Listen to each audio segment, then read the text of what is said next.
Greetings, citizens. Justiguy's arrived. It's Song of Sunlight, and wow, I don't know if it's because we're in chapter 2 or what, but the title screen is going nuts.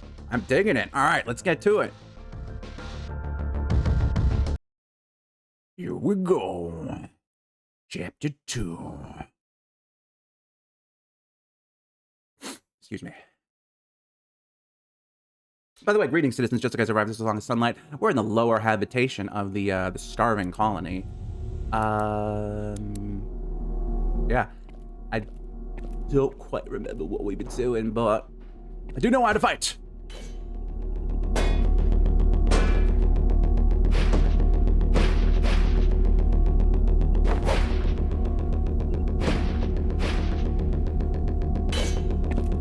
Attack! Mode! Metabe! Uh-oh.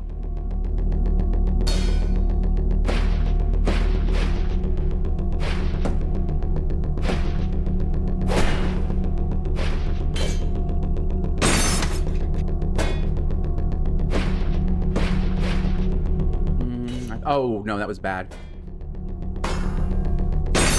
Okay. Enter. Let me think. The last thing I think I did was check out, wait. Oh, have I not been in here? Oh, I must have.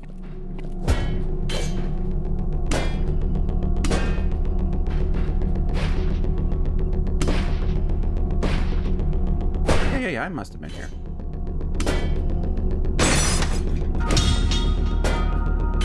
Also, am I suddenly goated?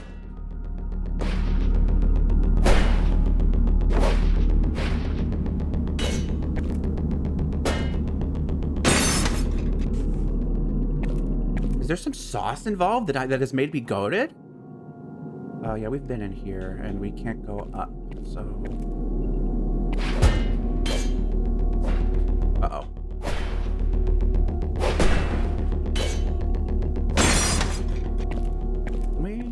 No.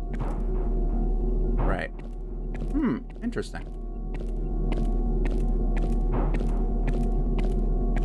Anyway, how are you doing today, citizens? We're playing the Song of Sunlight. I am hooked on this game, and I really hope there's still more to go. Go down. This would be under where we just were, right? Underwear. Ha ha ha ha. I'm so funny and original. No one ever made a joke like that before in their lives. Uh-oh. Uh-oh. Uh-oh. It's quiet. In the center of the room was a strange device. It looked like a small enclosed room of sorts, protruding from the floor and stretching into the ceiling. The door was partially ajar, and I was able to see inside. There were several of what looked to be places for a person to sit. And on the back wall, there was a large panel covered with strange symbols. What is this? Whatever this strange device was for, it seemed to be in terrible condition. Pieces of the enclosing walls had fallen away, exposing long metal threads and other components I didn't recognize.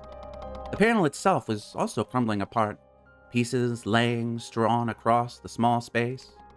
Getting even closer, I noticed a small inscription above the doorway. It was more of the writing I had previously seen in the well, the kind that was similar to my own. There were 2 words, and I didn't recognize either. I tried sounding them out quietly. Generation elevator. Generation elevator. In front of the device was another panel raised on a small platform. There were symbols I didn't recognize, and what appeared to be a lever. What will happen if I pull it? I scanned the room, listening for any sound of any ancestor footsteps echoing through the empty hallways above. Nothing. Letting my curiosity get the best of me, I stepped forward and pulled it back firmly. It gave easily with a resonating metallic click. A moment passed. Nothing happened. This device seems important. I can't just walk by it like so many other things I've seen down here. I can't afford to waste time anymore with how things are progressing back home. I need a breakthrough. I don't like this, but I have someone I can ask. I found the Scout in the exact same place I'd left it, rifling through a pile of strange materials and components. It hadn't moved an inch. I stood nearby, waiting expectantly for it to acknowledge me. A long moment passed by, but the Scout never drew its focus from its work. Fine. I suppose I'll begin.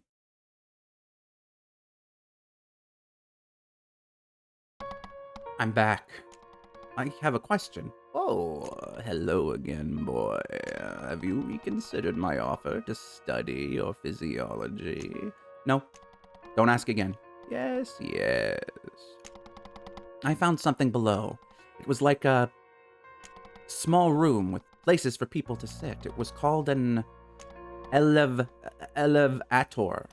What does that mean?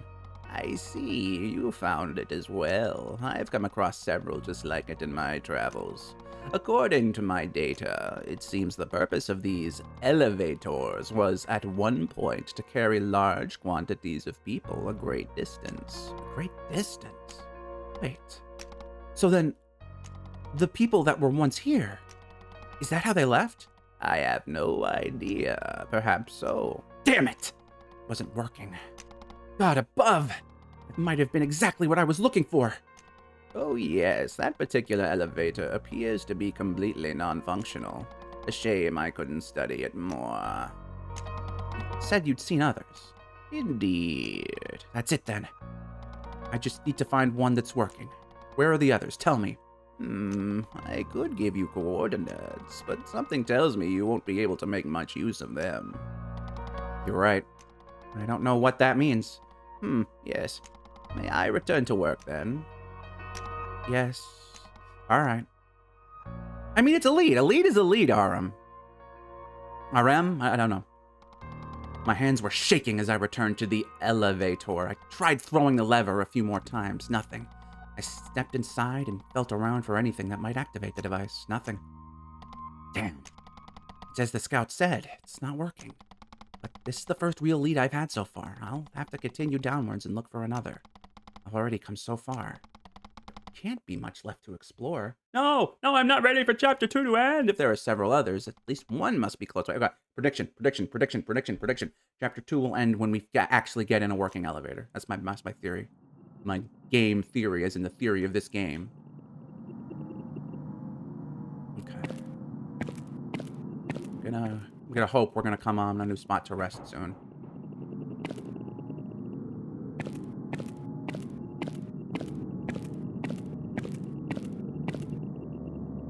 Okay, you can't attack on this, so I'm gonna choose to believe there won't be, at least not yet, moments of combat. Oh my god, this is big. I am scared. There is gonna be some enormous monster. Oh god.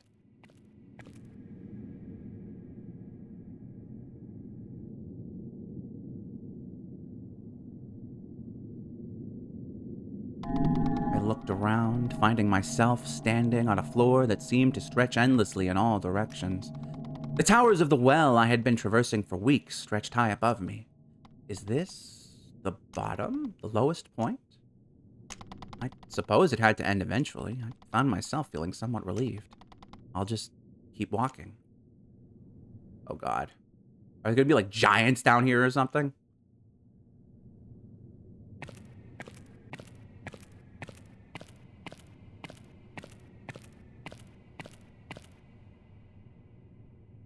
What could this be? What is this? It looked to be a hole in the floor, broken open. There was a dim light coming from the opening. It can't be. Bro, did you already get super hopeful that this was the bottom and now you're seeing there's more? Oh, there it is. Climb up. Climb down. Attack or defend. Climb up. Climb down. This battle's to the end. Climb up. Climb down. Stay on guard. Climb up. Climb down. Play your strongest card. Oh boy. The vibe of this area is rather different though, isn't it? Like different architecture. This is... A sense of dread came over me. I rushed to the nearest window, looking out at the vast space... Oh, God. Oh, God! Long, crossing corridors stretched beyond sight below me. The look of these buildings. The material of the walls. It's different than above. I felt my heart sink as I stared downward, seeing a familiar inky chasm of darkness swallow the structures as they spiraled endlessly below. This space is entirely disconnected from the one I just left. It keeps going. The well. This horrible place. How deep does it really go? I slumped against the wall, taking deep breaths. My head was swimming with thoughts, overwhelming me. Focus. I need to find an elevator. That's all.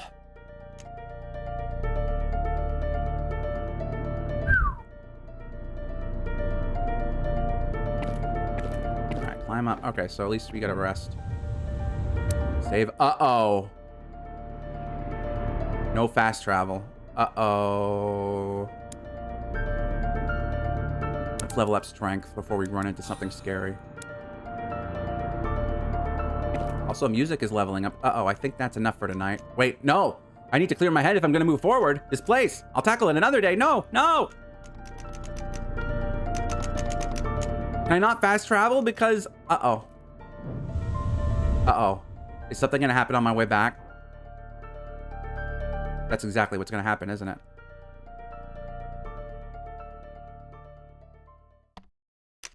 Deciding I was done for the night, I slowly began my climb back upwards the way I'd come. I tried to focus on what I'd learned, on the small hope I now had, finding one of the elevators. I tried to keep just that on my mind, and to ignore the creeping dread that I might spend years wandering that empty darkness, never fully grasping just how vast the well truly is. Okay, maybe that's what our dad's deal is. And maybe the Ashan knew that and wanted to see if we would pick up where our father left off. Ooh, maybe. Hey, Khan. And that's all anyone wants to talk about, you know?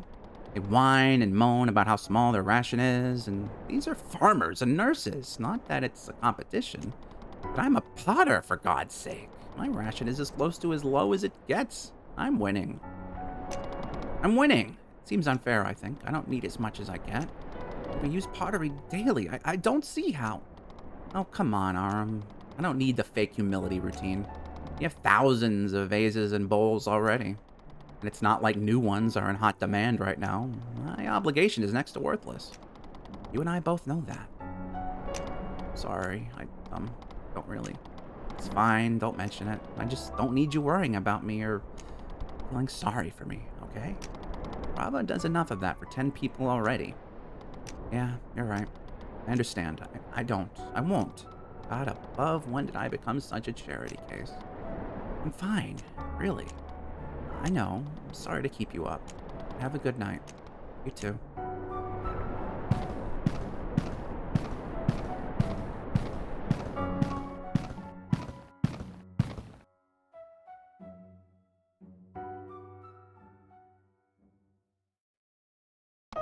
I knew things were bad. I knew they were only getting worse. I could tell Kanari was upset, but what can I say?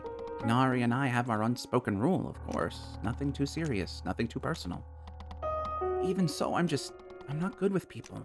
I'm not good at communicating my intentions. That much has become increasingly clear. This is between Kanari and Prava. Things like this have happened before. It always blows over. My best course of action is to stay clear, like I have been, and do the only thing I can.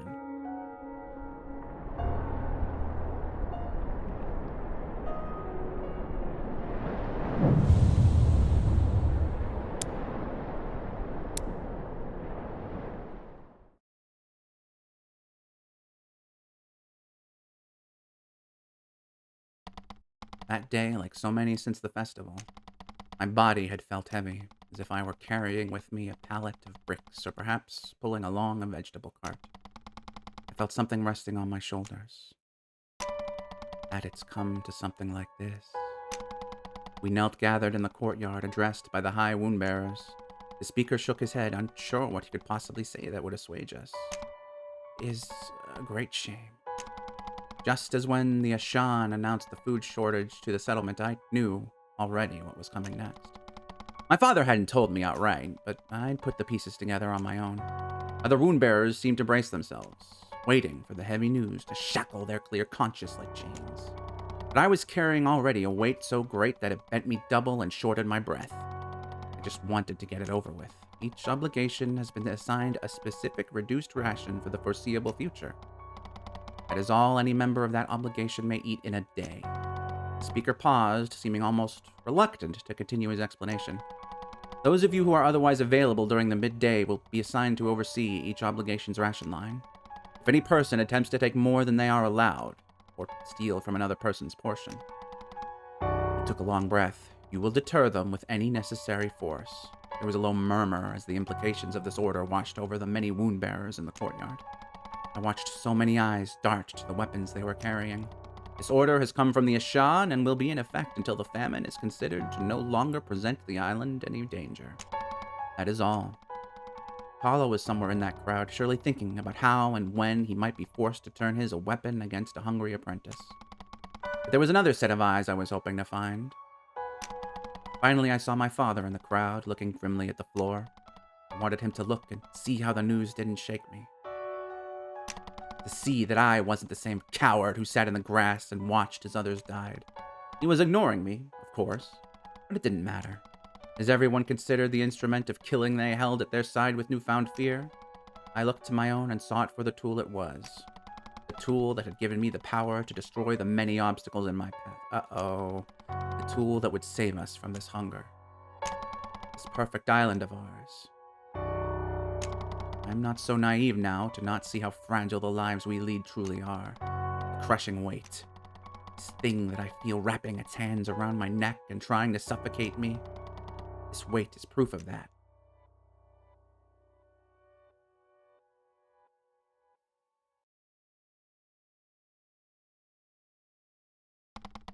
Paula and I walked side by side down the street. The midday meal was quickly approaching, and lines had already begun to form outside the many workshops of the settlement. The people, forming queues even before the food had been brought, held their heads low. They seemed tired. Thin, I thought. Woodbearers like ourselves stood waiting by the lines to begin their grim work for another day, keeping deliberate distance between themselves and the people they would shortly police. Paula and myself quickly approached the kiln, where we would wait to do the same. I saw him watch the hungry people as we passed, turning his head rapidly, seeming distressed. God above, things have gotten so much worse, he said solemnly. I gave him a long look, even compared to last week. He gestured to the lines of people in the street. This is horrible. I simply looked ahead. I said this would happen, Tala. You didn't listen to me. Is now the time?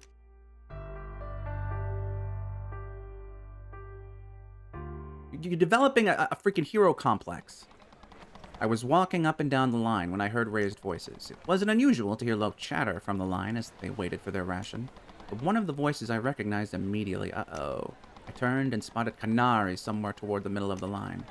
Brava just stood just behind him, looking over his shoulder with a somewhat nervous expression. Who was he talking to? I approached curiously, finally noticing the apprentice Potter he was engaged with. The apprentice made an inarticulate gesture towards Canary, saying something I couldn't quite make out. I came within earshot to hear the end of Canary's reply. What is this, General Ed? Canary chuckled. You walked off. I didn't cut you. The apprentice shook his head, his irritation evident. Like hell you didn't, he spat. That was my spot. I stepped out of line to get my bowl for a fucking minute. You weren't here at all. I saw you walk up and join your little girlfriend in line. Despite the anger in his voice, Canary seemed amused. Oh, what will you ever do? He said with biting sarcasm. You'll get your food a full 30 seconds later than you would have. Are you sure you won't starve to death? The apprentice took a step forward, his fists clenched. Canary. Canary, Brava chimed in, putting her hand on Canary's arm. Please, just apologize and we'll move back. She began to push past Canary, seemingly trying to put herself in between the two. But Canary pushed her back with his free arm, keeping her behind himself. Fuck you, the apprentice spat, now closer than before. I know everything we do at the kiln is a big fucking joke to you. But believe it or not, whether or not I go hungry for the day is pretty damn important to me. So take something seriously for once in your life. Get out of my fucking way. Canary seemed somewhat shaken, but the smirk never left his face. I picked up my pace, trying to get closer. After a long moment, Kanari spoke again. You know, it might be good for you to skip a few meals. Have you looked at your reflection recently? Uh-oh. It all happened in an instant. The apprentice raised his fist and struck Kanari in the cheek, sending him to the ground. Kanari's cane struck the brick pavement with a ringing, hollow sound and flew several feet, landing in a patch of grass. Kanari cried out, landing on his back. Prava yelled out as well, immediately falling to her knees at his side. Instinct took over, and I sprinted towards the apprentice. Tala beat me there, the tip of his spear pressing threateningly into the apprentice's stomach. Out of line, now, he said. Tala's tone was calm, but his gaze was ferocious. You've lost your ration for the day. The apprentice cursed and spat, storming off. This is fucking favoritism! Does anyone else see this? Cripple is their friend. This system is fucking corrupt all the way to the top. Everyone in the street stopped and stared at the commotion, and there I stood at the very center, my weapon raised. I looked at Kanari, feeling around for his cane and unable to stand. Rava called my name, gesturing me over to help. I went.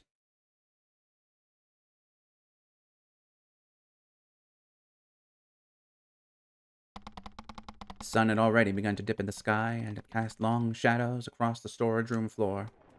Ow. Kanari winced as Prava rubbed the compress against the dark bruises on his cheek. I'm sorry, she said softly. Does that hurt? Kanari gave a faint smile. As a guy, I'm obligated to say no. But yeah, it hurts like hell. I smiled, glad to see that he was in good spirits. Prava seemed like she wanted to say something, but didn't. Kanari continued.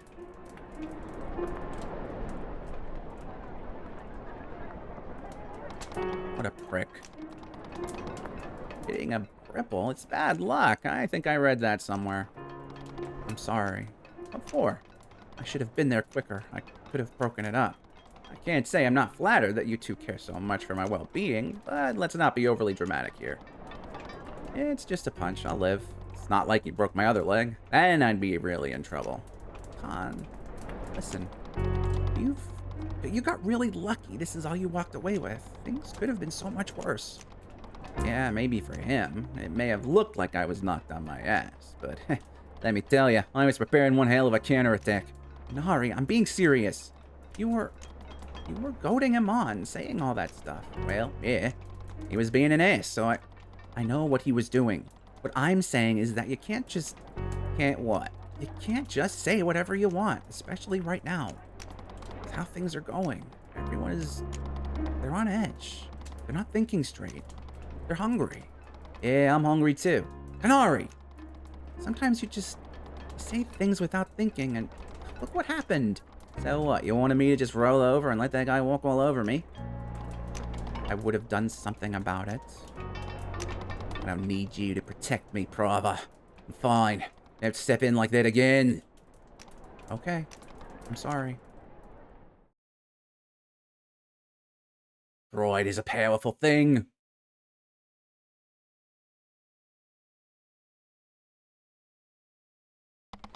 I walked briskly down the street, trying to put some distance between myself and the kiln. I'd left in a hurry after we'd treated Kanari's injury. He didn't seem like he was in the mood to talk to me after what he'd said to Prava. I was wondering where Tala had gone when I heard a voice call my name,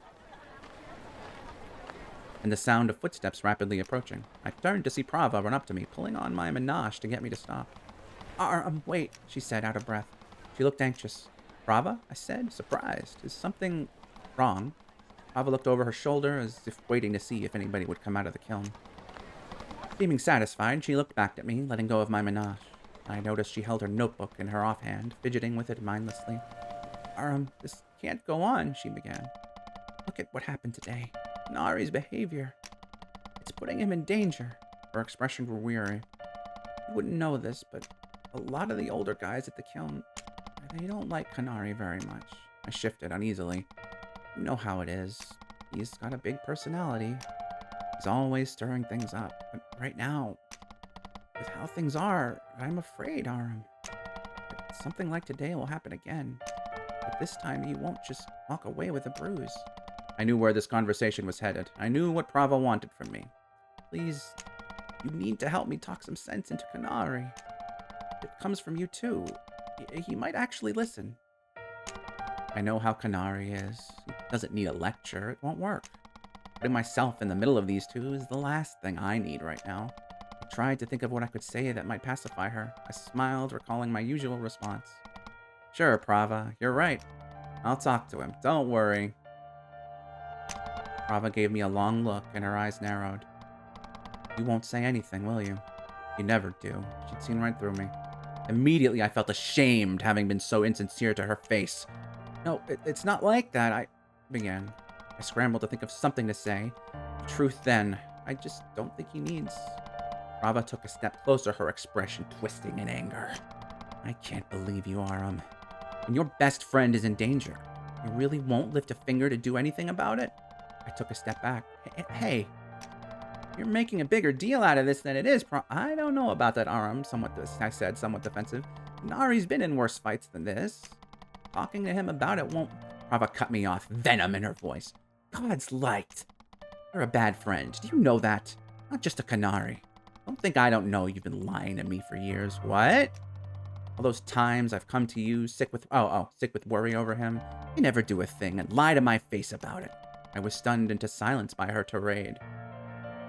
Kinda sounds like you might have something in common with your dad. Shocked and unsure what I could possibly say in response. A long moment passed in silence as Prava glared at me. Nothing to say, she spat. Fine then. Since we're worth so little of your time, I'll do it myself. With that, she turned away from me in an instant and marched back into the kiln. Sudden anger had caught me completely off guard. I hadn't seen that side of her in a long time. I stood for a moment, wondering if I should go after it. You should. But what would I say? I really made a mess of things. God, this game is so good.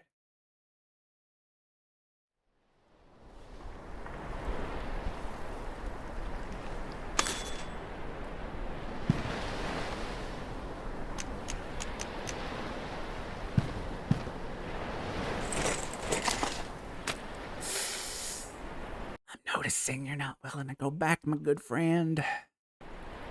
Not a good look. Not a good look.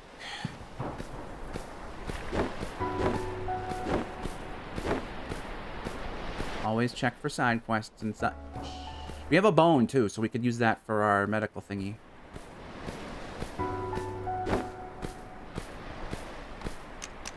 That's the wrong way. Sure is. It sure is. So things are escalating. Starting to worry that Kanari will just might get killed or something, and Aram will have to have a inner battle of like, you know, who am I doing this for these people that killed my best friend? Yada yada.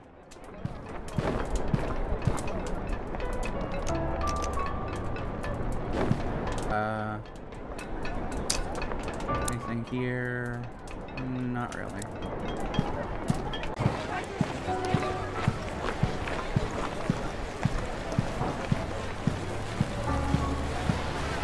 This is the house, right? Yeah. There.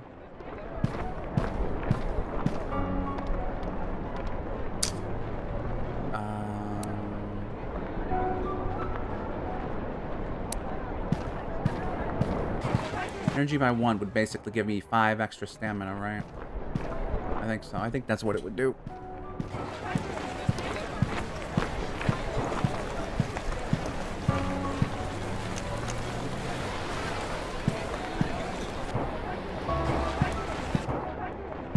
The depot.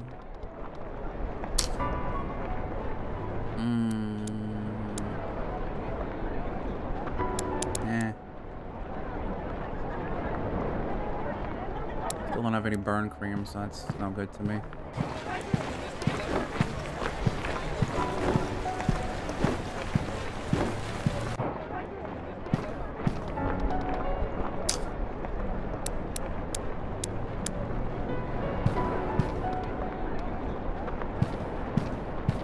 I suppose things aren't really wanting, people aren't really wanting any, quests done.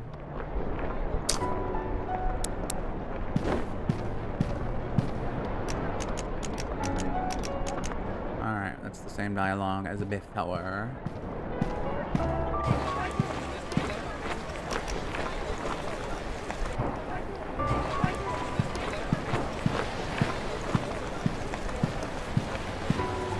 I'm gonna... Wait a minute. Did I miss the hospice? Uh-oh.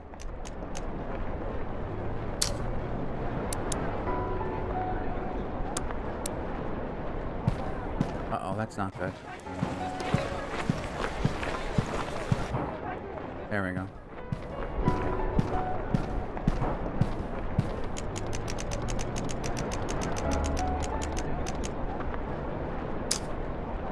Thank you. Very nice. I guess outside of this, there's nothing else to do. Unless...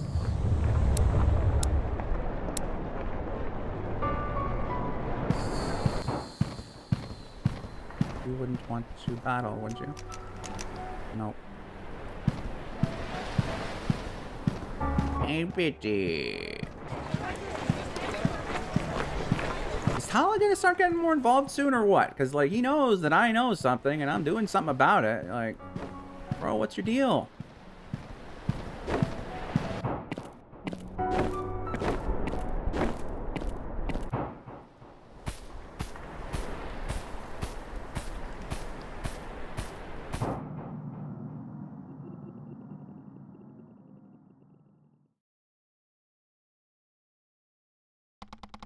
Tala broke the silence first. We'd been sitting for almost half an hour before anything was said. I'd simply been looking at my feet, lost in thought. Hey, that friend of yours, Kanari.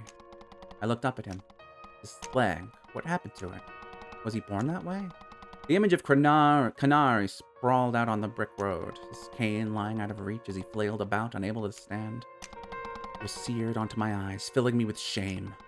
Why wasn't I there faster? No, I said finally. I decided I wasn't in the mood for a conversation. I don't want to talk about it. Tala looked at me curiously, but finally shrugged and leaned back against the wall.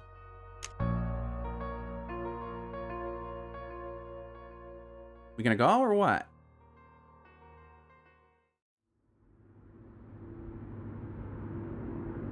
Okay, thank you for just putting us back here. I tried to clear my head, to push out the thoughts of Kanari, the shame I felt, the thought of the vast new space I discovered below the floor. Find an elevator. That's it. Focus. Okay, we can now travel. Okay, good, good, good.